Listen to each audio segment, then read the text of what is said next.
नमस्कार, आप देख रहे हैं जेजे न्यूज और मैं हूं आपके साथ निधि बिष्ट। कोरोना महामारी में एक बार फिर राजनीति गहरा गई है। जहां देश इस वक्त कोरोना वायरस की दूसरी लहर से जूझ रहा है, तो वहीं वैज्ञानिकों ने आने वाले समय में तीसरी लहर से भी सचेत रहने को कहा है। ऐसे समय में अरविंद केजरीवाल के ट्वीट से हंगामा खड़ा हो गया। तीसरी लहर को सिंगापुर स्ट्रेन कहने से देश में सियासत तेज हो गई है।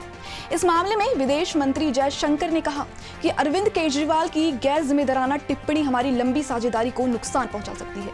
उन्होंने साफ कहा कि यह बयान दिल्ली के मुख्यमंत्री अरविंद केजरीवाल का निजी बयान है, वह भारत की आवाज नहीं है। दरअसल मंगलवार को दिल्ली के मुख्यमंत्री अरविंद केजरीवाल ने ट्वीट किया, जिसमें उन्होंने कहा कि सिंगापुर में आया कोरोना का नया रूप बच्चों के लिए बेहद खतरनाक है, जो भारत में तीसरी लहर के रूप में आ सकता है।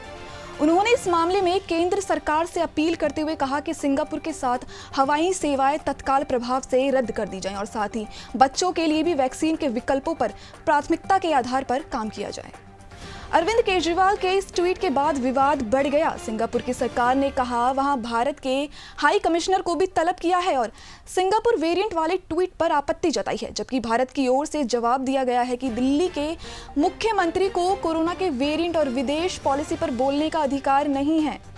वहीं विदेश मंत्रालय ने भी इस मामले में अपनी चुप्पी तोड़ी है। विदेश मंत्री एस जयशंकर ने इस विवाद पर ट्वीट किया है। उन्होंने साफ तौर पर कहा है कि यह दिल्ली के मुख्यमंत्री अरविंद केजरीवाल का बयान है, भारत का बयान नहीं है, और कहा कि भारत और सिंगापुर दोनों कोरोना के खिलाफ लड़ाई लड़ रहे हैं और इस लड़ाई में सिंगापुर द्वारा भारत की जो मदद की गई है उसका धन्यवाद करता हूँ।